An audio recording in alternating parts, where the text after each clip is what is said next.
No, you're very welcome along to the Huddle Breakdown, and to call here with you in the company of Alan Morrison and soon to be joined by Juco James, who's running a little bit late. We are going to be looking back at Celtic's 2-1 victory against Motherwell as they return to SPFL action, and we're going to be looking ahead to the RB Leipzig clash in the Champions League group stages as well. If you want to get this podcast later on, you can get it on iTunes, Spotify, or wherever you get your podcast, or you can subscribe to us on YouTube as well. The Huddle Breakdown on YouTube if you're looking for us. Alan, how are you? Yeah, I'm good, thanks. Nice to be here on a Tuesday. Loving the new graphics. I'm sure you want to tell us all about those. Yeah, so in case anybody's looking or thinks we're changed a lot over the channel, there's a new logo, there's new graphics, and soon to be a couple of more things coming down the line as well. I just want to say a massive thank you to everybody who has watched or listened or done anything in relation to the podcast, because you are the reason that we're able to do these things in order to bring the show forward and improve on things little by little. And to be honest, we're a bit shocked that we got to season 3, so we're just continuing on in the way that Celtic are, just hoping to improve bit by bit. And Celtic got back to winning ways after the international break.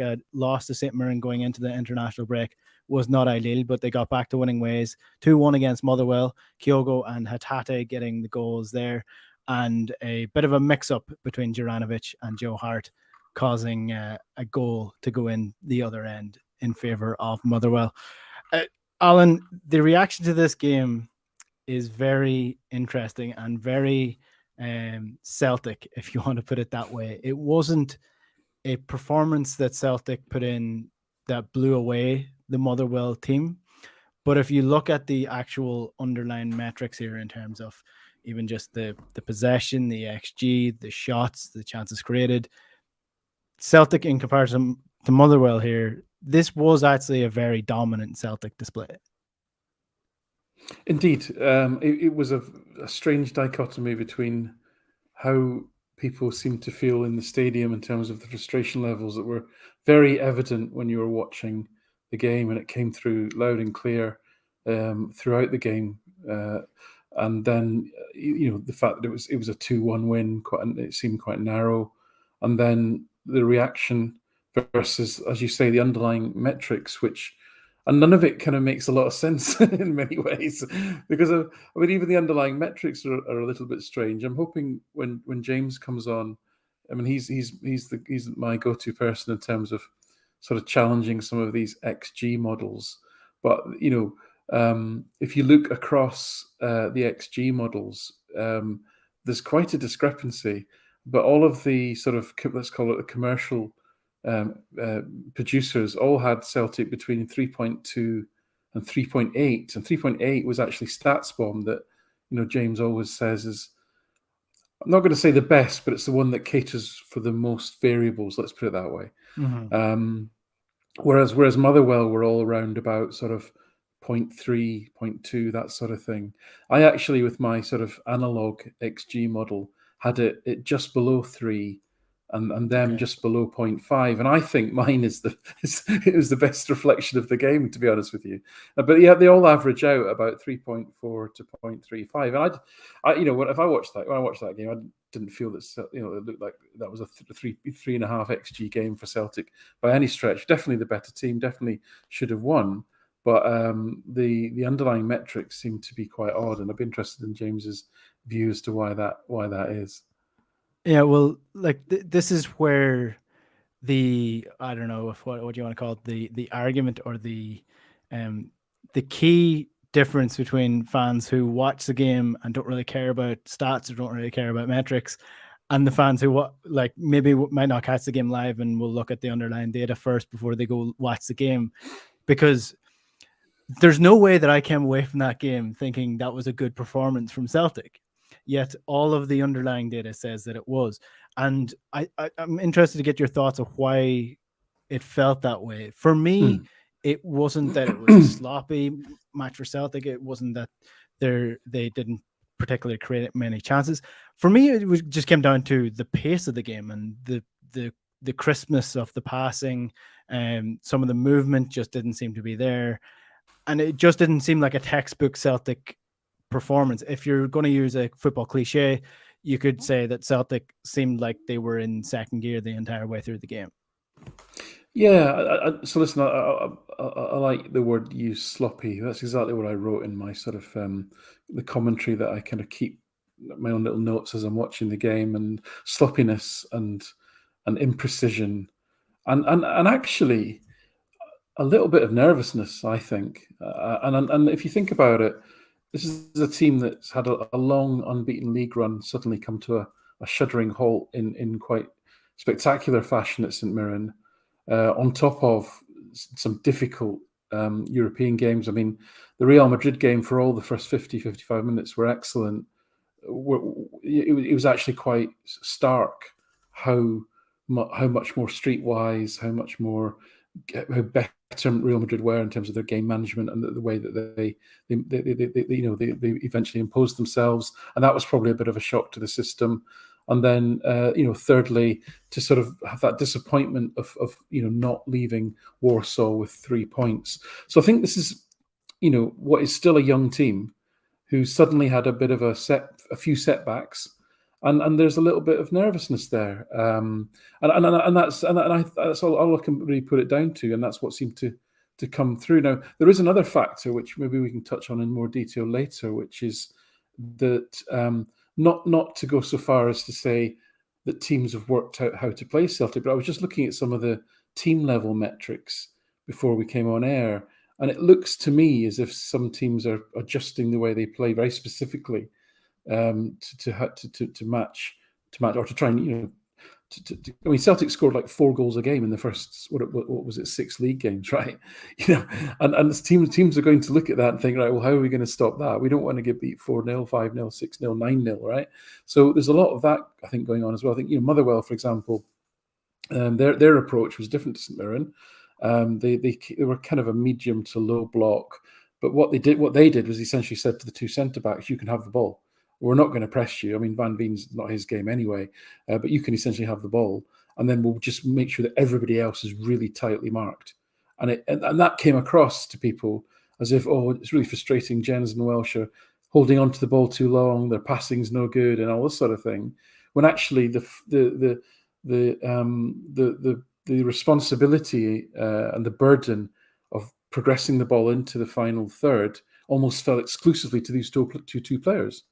And actually, I'm going to probably annoy people again when because Welsh to me was our best player, and because he was the most successful at moving the ball, and he was one of the few people that also didn't make a horrendous defensive error, because that was the other feature of the game. You mentioned sloppiness.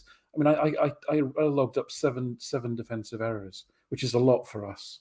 And Motherwell, really didn't make any. So, listen, there was an awful lot of sloppiness. I mean, I started to think, what are the things that are driving the sort of crowd getting frustrated? And I had a long list of things. It's never one thing, right?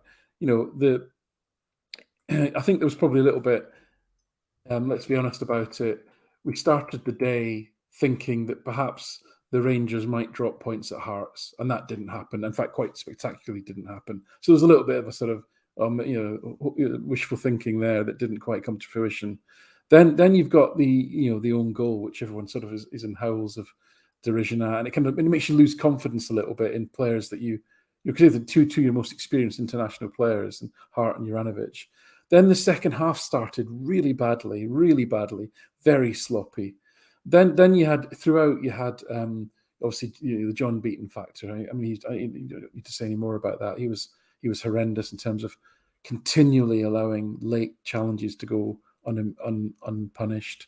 There was the time wasting. There was the teams are now becoming very good at disrupting Celtic's multi-ball system, right?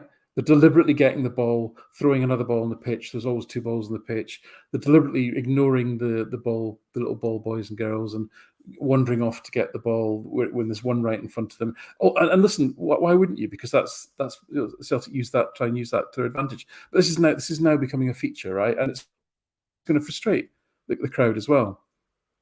People left the stadium on a downer because McGregor had been sent off in the 89th minute, right? So all these factors, I think, as on top of the recent runoff, we haven't actually won a game for 4 games as well. I think that, to me, to me, they're all the factors. And as I say, if you add on to that a sloppiness, we forced 10 what I call pack turnovers. So let me just explain that.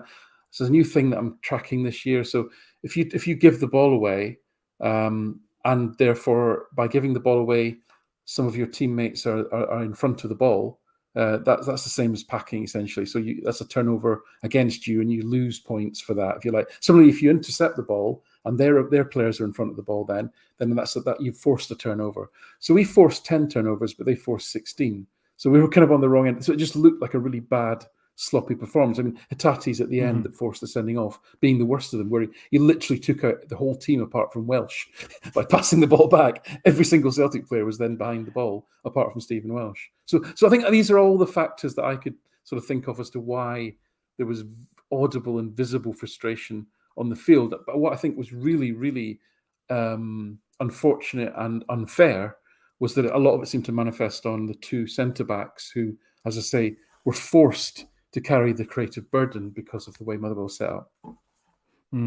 I've often thought that Celtic could easily play a playmaking player as their centre back in the Scottish League. More like Aaron Moy. Like I genuinely wouldn't have been surprised if Aaron Moy was brought in to play centre back for these games for Celtic, and they played a sort of a three at the back, going forward against these sides that are set up like this, just to have that creative option. But that might be a little bit farcical or dream-worthy stuff. Chico James has joined us, better late than never. What are your general thoughts on this win against Motherwell? A 2-1 win. If this is a 3-1 win, people aren't complaining, I think. Yeah, apologies for joining late. I heard most of what Alan said there as far as why it feels so much worse than it probably was, and I echo those comments 100%. Probably, and I didn't catch if Alan mentioned this, but one of the things I noticed and looked into is that we've had a really weird start to the season relative to not finishing chances close to goal. Kind of the higher quality ones we're missing on a disproportionate basis. And that, whether people call them a sitter or whatever you want to call it, when you miss those kind of opportunities, that kind of juices the anxiety up a few notches too. The game against Motherwell was another example of that, where you just had a bunch of stuff kind of not quite go right from a finishing perspective too. And it was one of those games where literally, if it wasn't for that good finish by Hitate and their keeper being maybe not quite as great as he could have been, or good as he could have been, that's a 0-0 draw, and we're all looking to jump off the building. Which is crazy, because all the things that Alan said, it wasn't anywhere near that close. Sorry, I think my line froze up a bit. Go ahead. I've got dogs going berserk in the background. Apologies. Go ahead. That's all good. No, look, it is very much a perception versus reality sort of thing here, because I think Alan raised a lot of good points there in terms of how the fans felt and why the fans would have felt that way. And again, when I was analyzing this game on this channel, I was looking at it and I was trying to put forward the point that I was trying to make I was not trying to make the argument that this was a good performance from Celtic, but everything tells you that this actually was a good performance from Celtic, bar a couple of sloppy passes here or there. The issue for us, and the biggest issue for me, is we're playing RB Leipzig tomorrow night, and if Celtic put in a performance like that against RB Leipzig, they're going to be absolutely destroyed. That's my biggest issue with this performance. Yeah. Sorry, James. Well, I'm sorry. I was just going to say it's. I mentioned after the St. Mirren game that I'd be more concerned if it was, if we kind of had a string of these kind of things, and this was a different kind of annoying and concerning. But again, we're, with we had the disruptions of the significant amount of changeover in the squad for the St. Mirren game, and in this game we're still dealing with two center backs that probably haven't really played together at all other than in practice. And to Alan's point, another opponent who weren't completely bereft of any kind of reasonableness with their game plan, meaning that it was relatively coherent, relatively well coached, relatively well organized, and relatively well executed given their standard. And so it's in a different way, it was similar to St. Mirren. And so is that enough to get really concerned about? Not for me, given all of the issues, but that's, to your point, Enda, I've been concerned the whole time since we've had the announcement that RB Leipzig was going to. So this is the game in Germany against this opponent is the one was anxious about anyway. And with those two things back to back heading into tomorrow, it's definitely not optimal, particularly if Carter Vickers isn't going to play, which I don't know if that's even been determined yet. That's last I heard that was up in the air. And again, some of these just structural issues that we've had for a while now. So yeah, it's frustrating, it's concerning, but I think it's also not productive to get hysterical and start blaming individual players for, as Alan said, that probably don't deserve it, relatively speaking. So yeah, exactly. And we're going to touch on that RB Leipzig game in more detail later on in the podcast, but just sticking with the Motherwell win, let's get into some more detailed analysis on it. On the video that I did in analyzing this game, somebody mentioned that Welsh was 6'3". And we're not going to get into the what height Stephen Welsh is again, but he's certainly not. He's certainly not 6'3". But let's talk about Welsh because look, it was Welsh and Jens in centre back. Celtic have conceded 4 goals in the league this year, and I'm pretty sure all 4 of them have come when Cameron Carter-Vickers has not been in the side for Celtic. There's certainly defensive frailties there. It's certainly not as strong in terms of the team that has Cameron Carter-Vickers in it. You can potentially put that down to just communication and leadership, and also his incredible ability to be in the right place at the right time. But let's focus on Stephen Welsh, Alan, because you mentioned that you thought he was Celtic's best performer. Stephen Welsh, as usual, came out of this game taking most of the flack, despite the fact that he didn't really do much wrong defensively. No, and actually, Celtic's difficulties were mostly self-inflicted, which then how can you say they defended well? But Motherwell didn't create anything, and the reason that Motherwell didn't create anything is partly down to just the level that Motherwell are at, but also partly down to how effective Celtic are in stopping them from creating stuff, right? I mean, that's what the Celtic defence and midfield and forwards are there to do when they don't have the ball. So it was yet another game where the opposition barely got half a XG in the match. Right, and that's a good thing. So be without Carter-Vickers, and the goal was one of those things where it's just a horrendous misunderstanding between the two players, which does happen sometimes. But there were a lot of errors on the day. But Welsh, I didn't think had any of them that caused direct threat to the goal. He had a little period after half-time. It's like the first time he misplaced a pass. And I heard the audible boos from the crowd or groans. And I looked down on my little spreadsheet and I'm capturing the data. It's like, that's his first pass that he's misplaced in the whole game. Why are people getting on his back? It's literally the first pass. He's like completed 30, and that's the first one that he's misplaced, and people are on his back. Then you think he had that little spell at the beginning of the second half where Celtic were generally awful, and Welsh he underhit a pass out wide, and it just shows you the danger actually of centre backs playing sort of longer passes. Is that even against Motherwell, that was intercepted, and suddenly Juranovic is out of position, and you've got like a 3-on-3 very quickly. Now in Europe, that's lethal, to be in that situation. But what Welsh did actually was he just took the guy out on the halfway line and then took the yellow card, which is a very pragmatic and sensible decision. Something that Celtic do quite well nowadays. So it looked untidy, and he got a lot of kind of stick for that. And actually, again, just to sort of finish off on the things that didn't go so well for him is that, again, like Starfelt, because he is 5'11", 6 foot at best, he does lose aerial balls. And against a Van Veen or a Louis Moult, big strong centre forward that most SPFL teams have now, he does lose headers. So again, he was 3-4-3 against on duels. Not many duels, right? But he was 50-50.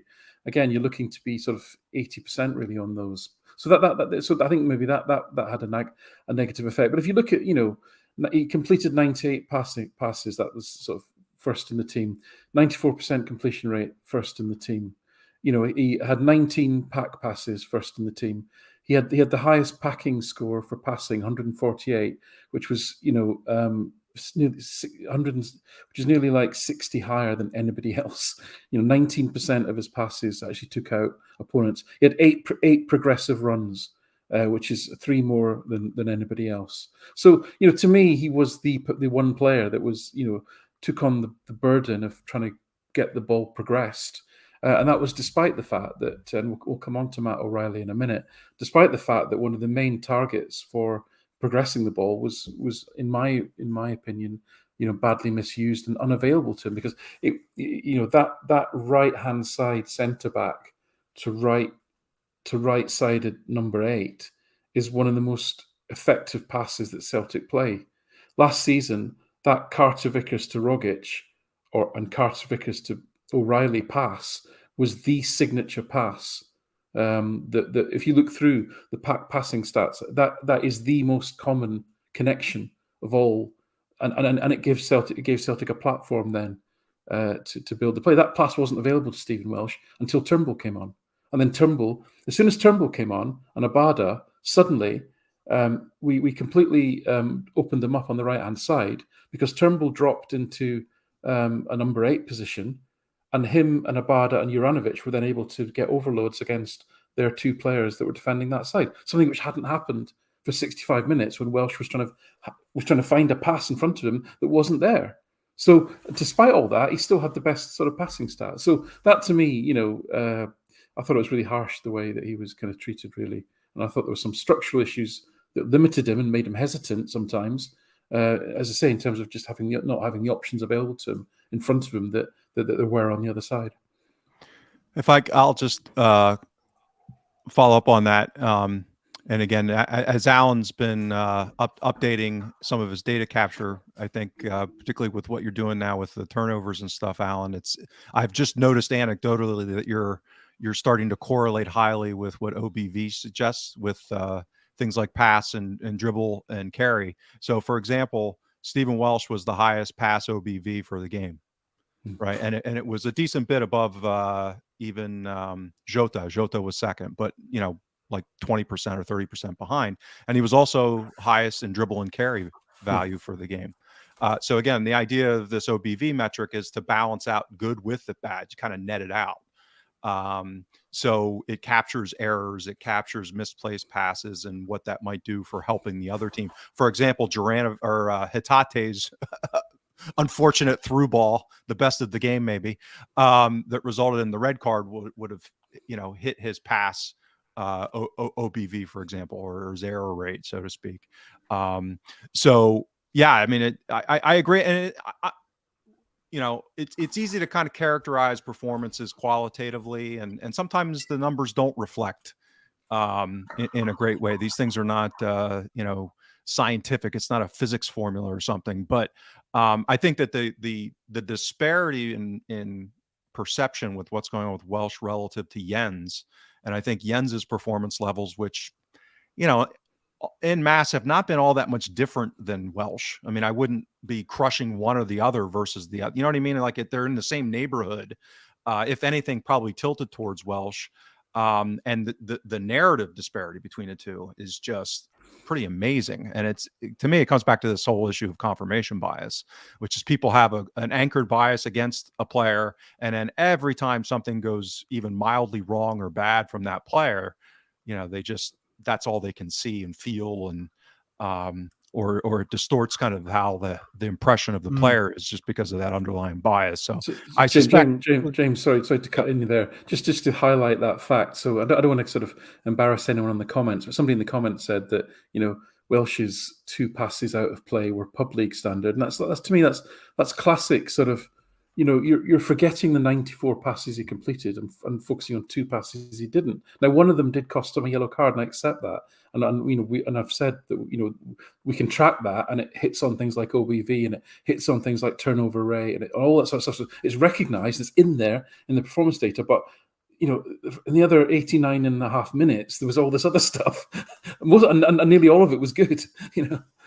Well, Sorry. I think if you also have to. Yeah. I'm sorry, if there was a confirmation bias in this game, there was 2 events that should have been huge. Like, this player is terrible, right? What were the big mistakes? I mean, the Well, big mistakes the first one, was Hatate, and then Hart and Uranovic. No, there was 3 then. There was 3. Right, but I mean, the other one was John Beaton not awarding a penalty for a clear handball that both he and the linesman can see, and they choose not to award. That's a huge mistake. If you can call it a mistake, but that completely changes the perception of the game. It does. It completely changes the perception. Not only does it completely change the perception of the game, if Celtic are 3-1 up in the 75th minute, right, I can almost guarantee you that McGregor and Hatate are off the pitch, and Abelgard and Moy are on to say, "Go on, lads, have 15 minutes, see out the game." Completely different. It changes so many things. I think just a final point on this subject as well is that one of the things that people tend to forget is that there are 2 teams on the pitch and there are 2 professional outfits on the pitch, and it doesn't take a professional outfit to say, from Van Veen's perspective, okay, here's Stephen Welsh, here's Maurice Jens. One of them is much bigger than the other. I'm going to isolate the smaller one. And that's what he did. And that's what professional footballers do. They get into the positions to isolate the weakest potential target. And in this case, it's Stephen Welsh in terms of his overall aerial ability. You can't just forget about the opposition because you're concentrating on what Stephen Welsh is poor at. That's what the opposition are doing as well. So you have to take that into consideration when you're evaluating all these things as well. In terms of sorry, just on that, just very quickly, just jump in. So I mean, Jens won all 6 of his aerial duels. He didn't win possession, but he won the challenge. So just backing up your point, really. Yeah, exactly. You try and isolate the smaller defender if you're a striker who's operating off long aerial balls. That's what you try to do. In terms of further up the field, 2 other players that you wanted to look at here on was Matt O'Reilly and Jota. Let's talk about Jota first, because I think Matt O'Reilly kind of comes into the conversation when it comes to his role in the Champions League games as well. Jota didn't get a goal in this game. He created quite a bit though, and it's one of those things, and I'm not advocating for gambling or whatever. There's no sponsorship here, but I had a little nibble on the game, and one of my bets was for Jota to score and Hatate to score anytime. So I found myself concentrating quite a bit on Jota and his movements in this game. And it is quite interesting how much more you notice when you are concentrating just on that one minute point of the game, or if you have a point of contact in the game. And I found myself very much gravitated to what Jota was doing a lot.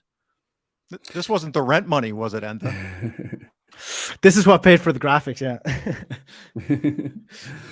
Yeah, so listen, I think, I find myself getting frustrated at him in the first half. In the first half, 13 passes, he gave up 13, and the next highest was 5, right?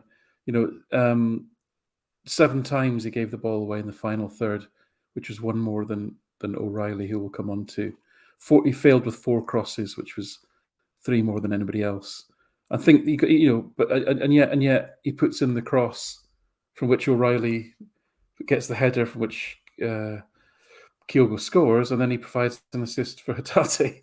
So this is the thing with Jota, right? You've got to take the rough with the smooth. And actually, when you look at the end of the game and the final tally, he's got the highest sort of overall attacking threat score, which is a sort of bespoke thing that I calculate, which was his score of 9. So Kyogo's next on 7.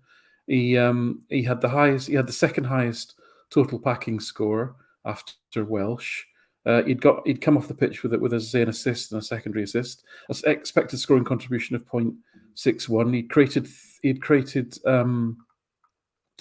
4 chances overall, including that 1 assist, which was 2 more than anyone else. 2 passes into the danger zone, which was more than anyone else. 2 successful crosses.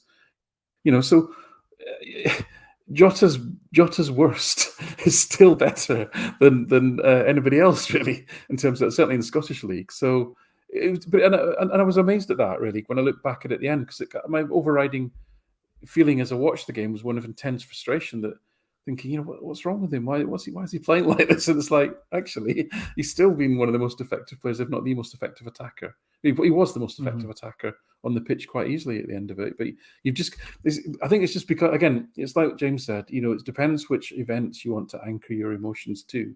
And because with Jota, there are so many events, there are so many attempts at crossing, there are so many attempts at dribbling, there are so many sort of shots that come in, some of them from daft angles, that if you wanted to anchor on the bad decisions and the badly executed ones, you could easily conclude that he's a dreadful player. What you forget is that amongst all that is actually some really, really good stuff, and almost no matter who the opponent is, he seems to be able to kind of produce that at volume, and some of it comes to turns to gold. So, in a high possession dominant team, he's an incredibly useful player, and I imagine he would be at any level.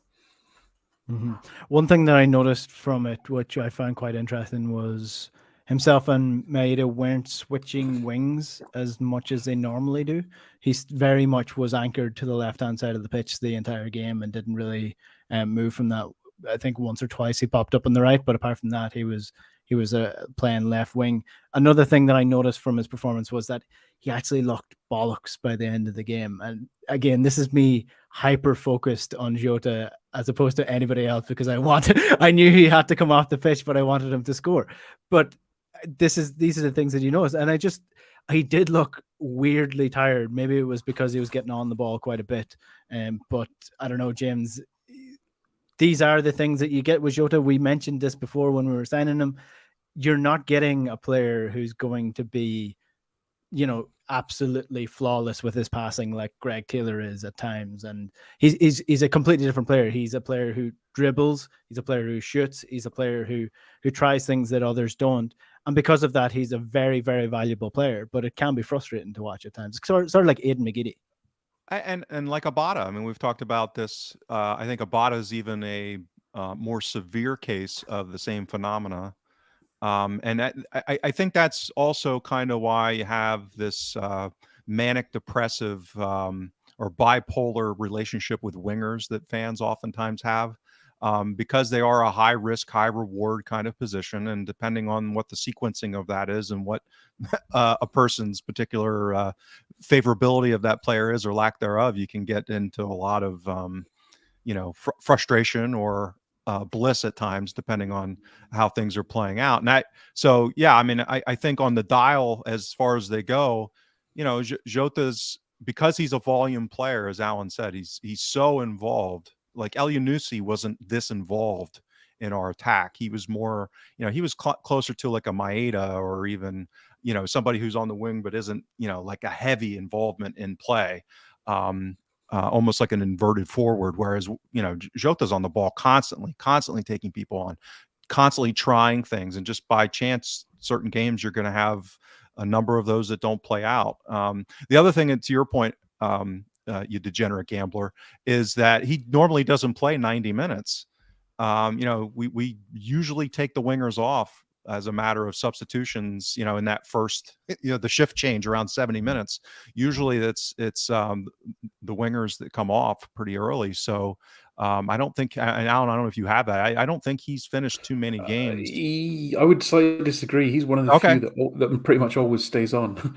And I agree with you about the tiredness thing. I mean, one of the factors, sorry to sort of go off on a bit of a tangent, but one of the things that really annoyed me was that one of the reasons that Hatate made the mistake that he did was he was absolutely dead on his feet. But it was obvious to me that he was dead on his feet from about the 80th minute. I think he popped up on the left. Celtic had a break. Somebody was overlapping him, and he left-footed tried this ridiculous crossfield to Jota, and it just kind of went right into the goal. It was a tired decision, and it was a tired execution, and he looked tired, and he slumped when he hit it, and you could see he'd gone. 4 minutes later, 84th minute, he got absolutely hammered, and another late challenge.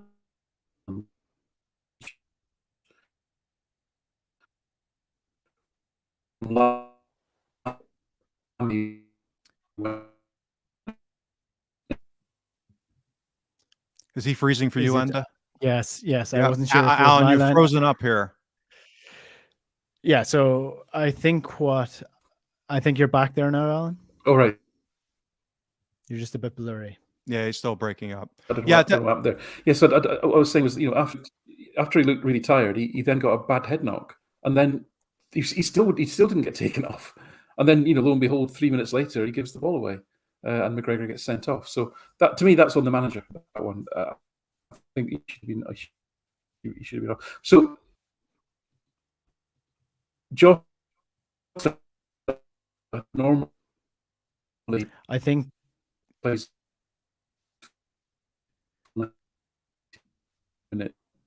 yeah, we're gonna have to time out. Yeah, Alan. Sorry, Alan. We're gonna have to jump across here because you're jumping. You're in the all over matrix. He's in the matrix. Oh, Yeah, and to Alan's point, I think, let's see, it's got 1, 2, 3, 4, 5, 6, 7, 8, 9, 10. So this is why it's good to have a guy like Alan, because he knows his stuff, unlike me. So it's 6 out of 10 games this season, including the Champions League, that Jota's played, roughly 90 minutes or more. So he's come out earlier 1, 2, 3 times, basically. Yeah, so fair enough. Correct me when I'm wrong, and I was wrong on that. Exactly. So we're just going to wait to see if Alan comes back, and we'll get him in as soon as he is rebooted and up and going again. We'll move on to the RB Leipzig game tomorrow night because we're about 35 minutes in here. So the game tomorrow is probably make or break if Celtic are going to do anything in this Champions League group stage, maybe even potentially if they want to drop in to the Europa League group stage and have football after Christmas in terms of European football. RB Leipzig are a team that are getting going under Marco Rose. You could say they won 4-0 at the weekend. And I did a bit of analysis on them today, James, on the channel, based on their tactics and what they're going to do and what they did at the weekend and how they're going to do damage to Celtic. One thing that I noticed was that they play a 4-2-4 essentially going forward when they're breaking forward, with a lot of fast players like Nkunku and Timo Werner. That sounds to me like it could be incredibly dangerous for this Celtic team who play very, very narrow. Yeah, it's as I've been saying repeatedly for weeks now, and I mentioned earlier that this is the game of my utmost anxiety. And as much as we've been trying to provide some context for the performances against St. Mirren and Motherwell, trying to be balanced, meaning that there's certainly plenty of good with bad in both. A lot of the things that we're kind of defending a Welsh and a Jens, or the team in general on, I tend to get a lot more worried with those issues, meaning that on the margin relative to playing a Motherwell at home, it's like, okay, don't get your hair on fire over it. My hair's on fire a little bit with the same issues heading into tomorrow. And I hope that that's an irrational anxiety. I hope that I'm overstating it in my own dark recesses of my mind, and my emotions. But yeah, I think this is a really tough matchup. I think kind of the most favorable sequence that we could hope for is kind of a crazy, chaotic game where we get a lot of chances and maybe hit them on the counter and score some goals with some good finishing, and or they make some mistakes. And they have a bad day finishing, which I think is possible. Werner hasn't exactly been Lewandowski as far as his finishing goes over time. So hopefully, they have a rough day in that regard. But I just think it's going to be very difficult for us to handle their press and to kind of play out the way I think we're going to try to play out. And to make the kind of passes that we make domestically, as Alan was saying, relative to a Welsh hitting a guy in that half space where, you have a step and a half or maybe 2 steps of space, and you're just not going to have anywhere near that kind of time against Leipzig. They're going to, flock to people because of the way they play, number one, but also the size and the athleticism of the people that they have deploying doing this. I mean, it's just a different level. So, and any of these mistakes, any of this sloppiness, I think will be amplified to a severe degree, potentially. And so that's the anxiousness. The positive side is it could be quite entertaining. And like I say, I think we've got a puncher's chance, right? I'm not going in with a defeatist attitude. I think we can, come out with a result. But I'm also worried about the other side of that, which is we could get quite a doing, I think, if we don't get some of those breaks go our way. Mm-hmm. I'm going to be chatting to Phil Bundesliga Bonnie on tomorrow, on the channel tomorrow. So he's going to fill me in a little bit more in detail about Marco Rose and how RB Leipzig have been performing under him since he took over. They're still in a bit of a mess in the Bundesliga. Let's be honest, they're in the bottom half of the table so far. So I think we're getting them at an okay time, probably not the best time. A couple of weeks ago would have been the best time to get them when they were in a real mess, and Marco Rose has had an international window now to work on things, so it may not be the best time to get them, but I still think they're not as good as potentially their reputation brings. I think a lot of people look to the Leipzig or the RB projects in general and think, oh, these teams are incredible, and they see all these project players coming out of it, where in reality they're not maybe as strong as they're perceived to be. In terms of the way that Celtic are going to play, Cameron Carter-Vickers, by the way, you mentioned him earlier on. He didn't train or wasn't video training for Celtic today, so that's probably unlikely that he's going to be in the team tomorrow. So it's likely going to be that's horrifying for me. Let's just be honest. It's likely going to be. Yeah, it's likely going to be Jens and Welsh in defense with Juranovic and Greg Taylor. So you're talking about your third and fourth starting choice centre back starting in the Champions League. This is where we come into the squad depth and whether it was as strong as we might have perceived it to be. But in terms of what Celtic need to do here, somebody mentioned in the comments that the first 15 minutes are going to be absolutely vital for Celtic here. We saw what Celtic tried to do against Shakhtar, and that worked relatively well. They came out of the blocks really, really quickly, got an early goal, but then made the mistake of sitting back. Against Real Madrid, they came out of the blocks really quick, burned themselves out by 60 minutes, and the game was over at that stage. Are we going to see the third bowl of porridge where it's just right from Celtic and they get the mix between coming out of the blocks really quickly, scoring their chances, and then controlling the game in a better way? Or how are you expecting Celtic to perform here?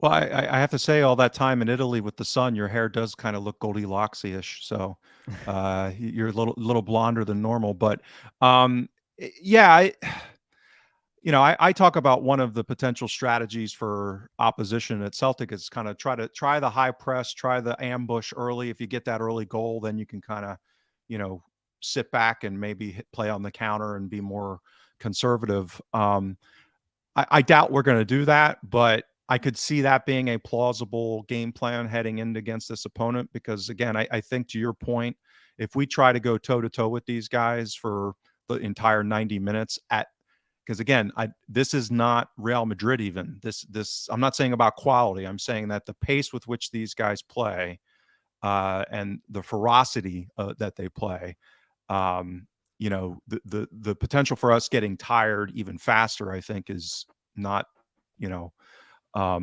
low probability. And because of the depth issues that we're missing some important guys, particularly in defense, that would certainly be a concern potentially. So I don't know. That's part of why we talk about this game being such an interesting litmus test. And so, to a degree, it's not a fair one and I don't mean fair in a sense of, whether it'll be a fair game, but it's not going to be quite the litmus test if we had everybody fit. We'd like to see Starfelt and CCV in this context to see them get stress test at this level against this level of an opponent that plays this way.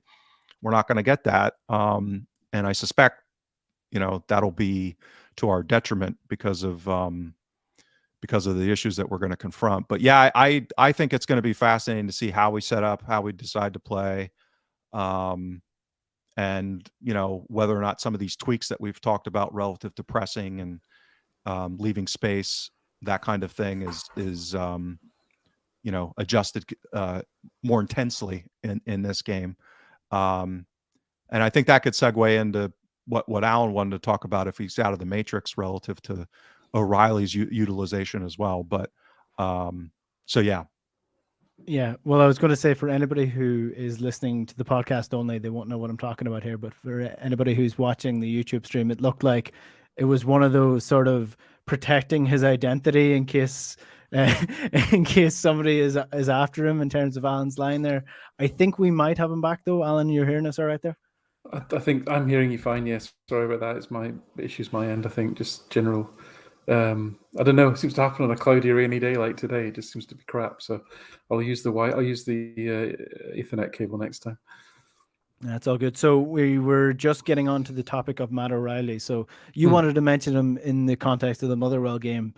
Do you want to bring the context of the Motherwell game into the Champions League? Because like we mentioned on previous pods and review of the Shakhtar and the Real Madrid games, he's playing a different role for Celtic this year in the Champions League. Maybe that's what he was mentioning in his press conference a couple of weeks ago or a couple of months ago about training as a different strategy for Celtic, was his own particular role. He's playing almost like a second striker at times for Celtic when it comes to the Champions League games. Yeah, that seems to have been the pattern thus far, in that without the ball, Celtic have dropped into a sort of 4-4-2 with O'Reilly joining Kyogo as the sort of front of the press, which is interesting. I don't claim to completely understand that. I know O'Reilly's particularly strong in the counter press, but I wonder if he's as strong, chasing down centre backs as he is perhaps pressing from a little deeper. And I would have thought that perhaps Maeda would be more adept at hearing around, hurrying up defenders essentially and making them play slightly quicker than they want to, and therefore, slightly inaccurately. But what we saw against Motherwell, to me, was the sort of downside to that, which is that he's actually playing a little bit further forward, I think, than what he had been last season. So rather than being a sort of hybrid number 10 would normally sort of operate quite centrally and kind of drift either side. Celtic's two number 8s try and occupy the spaces that a 10 would, but on both sides. Sometimes they go wide as well to help the fullbacks come in or swap with the wingers. But the whole objective of that pattern, those patterns I've just described, is to get 3 players against 2, or 2 against 1 in the wide areas, either the winger and one other against the fullback, or the 3 against 2 in terms of the fullback and the wide midfielder on the opposition side. So what O'Reilly seems to be doing is pushing right high up, and I think what they're trying to do is to create more confusion in the defence and trying to get players running between defenders and getting more people into the box. Now, you might say, well, okay, that worked really well on Saturday because Jota crossed into the centre of the box, and there was 6'2" O'Reilly to head the ball from the centre of the goal close and nearly score, and then that's how Celtic scored the first goal. And I completely accept that. But I don't think emulating the role of John Hartson is going to be the best use of Matt O'Reilly in the long term. I really don't. What you want to have O'Reilly doing is collecting the ball in deeper positions where he's got time to look up and play quite quick passes into other runners, or move forward and cut in on his left foot and have a shot. And he was incredibly successful in that role last season.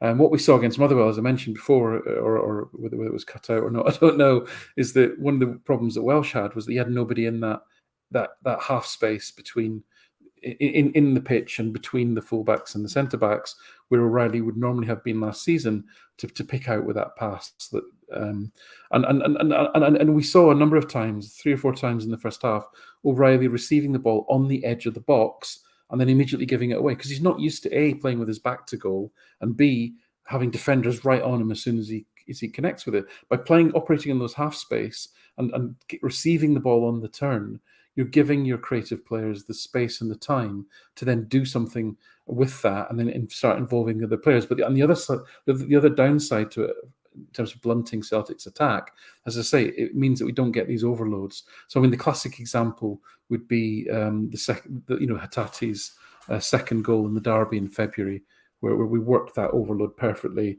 to carve open that side, and it resulted in Hatate scoring from that sort of edge of the box. So to me, I don't see the upsides. And when I look at his data in terms of pressing, because you might think, well, okay, we've said before many times, O'Reilly's one of the best pressers of the ball. Not because he's particularly fast or aggressive like Maeda, but because he just anticipates things, he sees things quicker than everybody else. But his pressing numbers are all down on last season. So we're not even, although his number of, he's involved in more duels, more tackles, the number of pressures, the number of regains, the number of counter pressures, they're all down on last season. So I'm not seeing the upside to having O'Reilly on the ball less, not getting the ball in deeper positions, and not making connections with his winger and his fullback versus playing higher up. So and I'm happy to be corrected on it, but I just think it's a tactical misstep, and I'm not seeing the benefit of it. Yeah, I'm not comparing the two players. So if anybody wants to come at me in the comments, don't bother. But O'Reilly last season and early doors in this season, I thought he was quite good at picking up some of the sort of positions that you would recognize from Kevin De Bruyne picking up, where he's picking the ball, he's taking the ball from the player most far forward on the right hand side, if you know what I mean, on the right hand side of the box, and he's the option for them to come back to in order to swing the ball in. That's where Kevin De Bruyne picks up a lot of his possession as well, and maybe there is sort of actual correlations there between the way Man City play and the way Ange plays, but that's, for me, is where Matt O'Reilly's strength is getting the balls in those positions, because there's a reason he's on set pieces. There's a reason he's on corners. There's a reason he's the guy who takes the corner short and gets the cross in. It's because he's the best deliverer of the ball at Celtic. So for me, he's not a target man. So I agree with you there. He's not the guy that you want on the end of your crosses. He's the guy that you want crossing the ball in. Yeah, exactly. That is his strength, and he sees passes quickly as well, so he can feed it from that sort of half space in towards runners. I mean, by being that far up as well, he's kind of restricting the runs that Kyogo can make, because he's occupying the spaces that Kyogo could run into. So I just don't see the upside to it. His stats at halftime in the Motherwell game were essentially mirrored Kyogo's. So it's like you've got two people there, essentially playing striker role, neither of whom are getting the ball very much. And then when one of them is your most creative player, and you're lacking creativity at that point, that doesn't make any sense to me at all. So it's all very well out of possession. You might make the argument that, and I think I said this in a previous podcast, if you're playing him at the spearhead of a 4-4-2, and then you do actually win the ball back quickly, and then you get the ball to O'Reilly in that position, that's probably a good outcome. Right, but I would actually rather have him receiving the ball slightly deeper and seeing everything in front of him, and playing those quick passes to faster players like Maeda, Abada, Jota, and Kyogo. That to me is a better use of his skills, really. So yeah, and to me that was really, really highlighted in that, and all we're talking is moving him back about 10 yards and to the right slightly. That's all we're talking. And I think if he did that, we'd become a far more effective attacking unit again. Mm-hmm. So I was chatting to James while you were off there just about the game tomorrow. A feeling of optimism, pessimism. What are you feeling ahead of this game? Yeah, we seem to be. I think the team's feeling a little sort of sorry for itself at the moment, and I think there's a little bit of confidence, as I said before, a little bit of a confidence hit that's been taken. But tomorrow could go any which way. You could literally look at anything from a big Leipzig win to a complete stalemate to a big Celtic win, because you just don't know what you're going to get. You don't know which Celtic is going to turn up. I think, like you were saying, Enda, is like we've seen a learning curve in operation with Celtic and how they approach these European games. And with Leipzig, you've got a team who they're trying to impose highly structured, more defensive coaches on a team full of attacking talent who previously, scored and conceded a lot of goals. And they seem to be throwing the baby out with the bathwater a little bit, is my observation. But they could unleash that attacking talent could go mental tomorrow. You could get endless balls over the top, Werner and Szoboszlai and and Kunku running onto, etc. Or they could just have one of their non-functional days where the midfielders look as ordinary as they can be. The attackers are frustrating. Werner makes terrible decisions, and Kunku runs up blind alleys, and so on and so forth. So, and we could absolutely, we could take them apart. So it could honestly be anything. I really don't know. I just hope we play with a bit more confidence than we showed on Saturday. Mm-hmm. Anything else to bring up before we finish up this? I'm good. We're all good. Alan, we won't reveal your identity. Don't worry, it's okay. Which one? No, we have been live on YouTube now, but we'll try not reveal it too early. Look, it is what it is. I think the feeling going into this game would be much more positive, even if Celtic had won that game 3-1 at the weekend, and people would be happy-go-lucky. I think the nervousness of this time of year is just something that it happens when you have injured players. Ange did an interview, one of many interviews he's done over the course of the international break. I think it was with BT Sport, which is still ironically creating far better content for SPFL fans than Sky Sports are, despite the fact that they don't have the rights for it. That's a bingo. It was an interview. Yeah, it was an interview with them, and he was basically saying that like last Christmas they were just running off fumes and they're trying to get through it. I reckon going into this period now, trying to get all these games done before the World Cup break is going to be something similar. So it's not ideal times to be picking up injuries of your key players, but I think if we come through this game tomorrow with a draw, Celtic can still beat Leipzig at home. I still have full confidence in that. What I'll get your predictions, even though you say giving predictions for the game tomorrow. I'm going to go 2-2, high scoring draw. I mean, I can't be a Pollyanna. I've been focusing on this game for months, so I'll go. And again, this is purely as an analytical forecast, not as a fan. I'll say 3-1 Leipzig. 3-1 Leipzig. Okay. I'd actually be okay with that result, to be honest with you. Okay. I'm going to go with a 2-1 win to Celtic. I think I don't know. I hate the hype around RB Leipzig because they never deliver when you actually want them to deliver.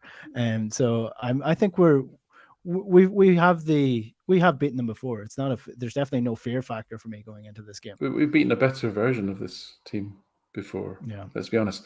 And if you look at Scottish teams, even against German teams, they're a mid-table Bundesliga team at the moment, and that we should be able to beat a mid-table Bundesliga team if we're on our game, really. But this is such a Jekyll and Hyde team at the moment that we're up against. It just could go anyway. Yeah, the Bundesliga is such a weird league, though. I mean, the Bayer Leverkusen team that we played last season are second last in the Bundesliga this year.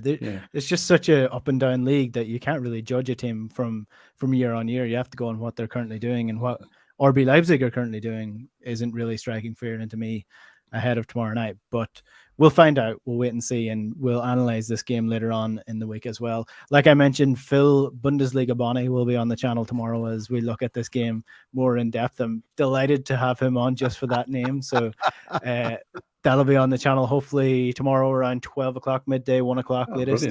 You'll be able to get that, and I'll podcast that as well if anybody's looking to spend most of the day building up to the game like I am. If you want to get the Huddle breakdown, you can get us on iTunes, Spotify, wherever you get your podcasts, or you can subscribe to the channel as well here on YouTube, and you'll get notified every time we're live or we have uploaded a new episode of the podcast. Alan, James, thanks very much. Take care, everyone. Thanks, guys. All right, we will chat to you later on in the week. Until then, good luck.